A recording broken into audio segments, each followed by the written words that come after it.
Hello again. Today I'd like to talk about the grieving process and bereavement and loss of attachment. There's a very well-known model in psychotherapy called by someone called Kubler-Ross called the grieving process, which is a 5-stage model, which I'll show you in a second, about how we lose someone or something and how we respond to that inside.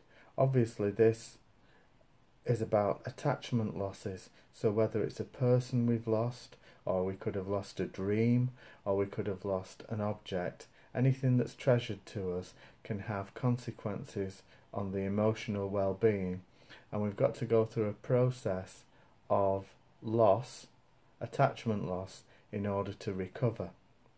Now this is a process that can't be stalled, or there's no shortcut to this. We've got to go through various stages as an animal, whereby if we're attached to something or someone or to a dream, then we've got to go through these stages in order to recover. This could be, as I said, the loss of a person to death, or it could be the loss of someone we love, like a love affair or unrequited love. Or it could be the loss of a dream. Maybe you were going to go to emigrate and live in Australia and that's fallen through for some reason. So it could be the loss of a dream. Or it could be the loss of a treasured object, something that you really liked, maybe your house or something, and you went bankrupt then. All this triggers loss within us. Inside each of us, depending on how we were raised, there's a gap which seems to be in the soul. And we use various gap fillers in order to ameliorate the existential angst that arises when that gap becomes exposed or barren in some way. And when we lose someone, that gap is also exposed.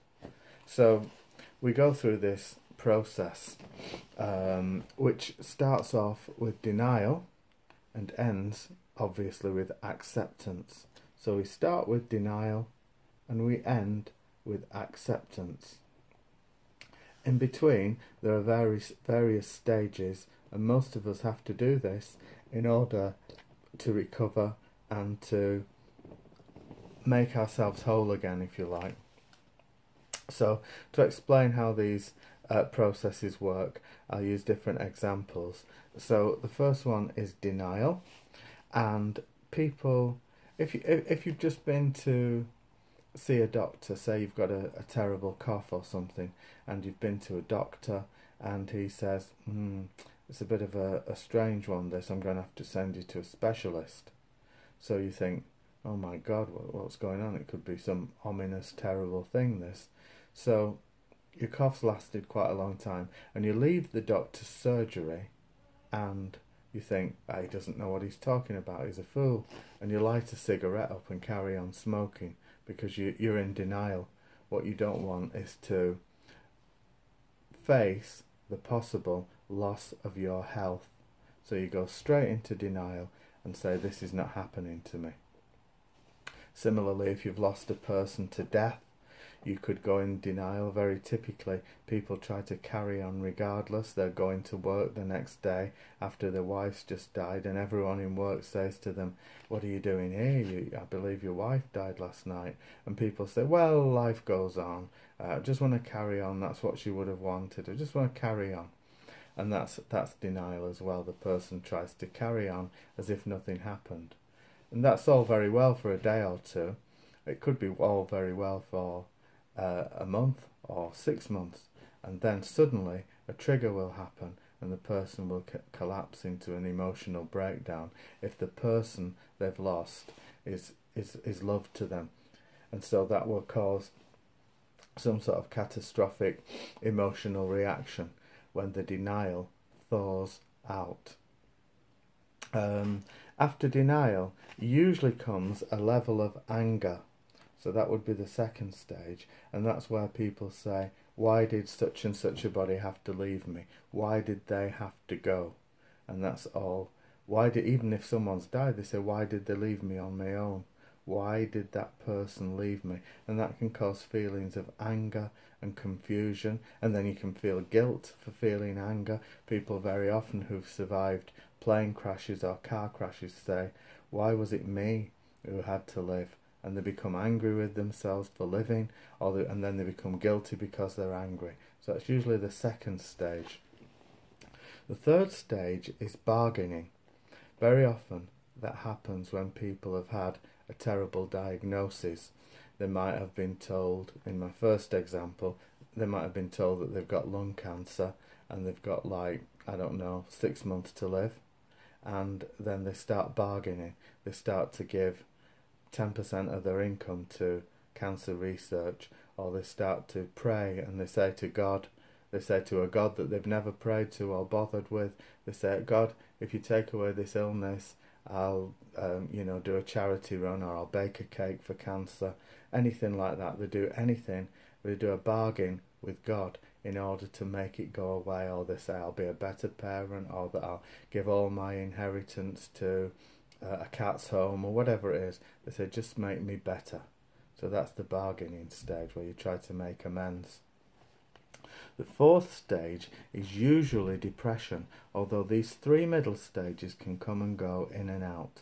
You might think you're getting better and then suddenly you go back into denial, and you might think you're in depression and then suddenly anger boils up.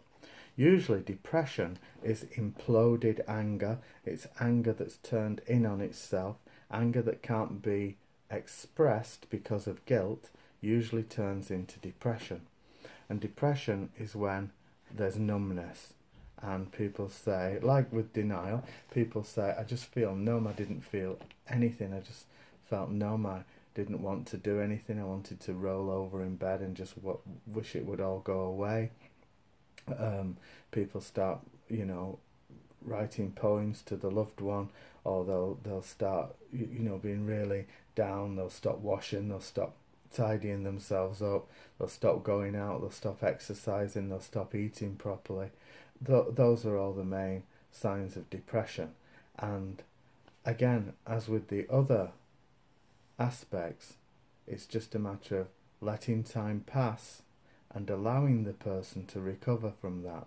There's no magic cure. Antidepressants can take the edge off these things, but they won't take away the loss. Nothing will take away the loss except time and eventual acceptance. So there we are, steeped in depression. We've gone through denial, anger, bargaining and depression. Hopefully in the end comes acceptance, which is when we remember the person or the dream that we've lost, but we can accept that they're gone.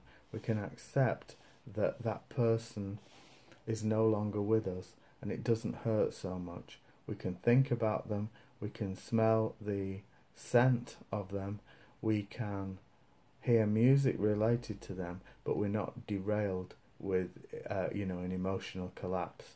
So that's when acceptance has come. It's when it doesn't hurt so much. Famously, in Charles Dickens' book Great Expectations, you've got the old lady, Miss Havisham, who is jilted at the altar, and she is so upset, although doesn't express her upset, that she stays in her wedding dress for another 45 years. And in the book or in the film, you see her sat at a table ranting about how she hates all men and how she's polluted the life of her young charge as well.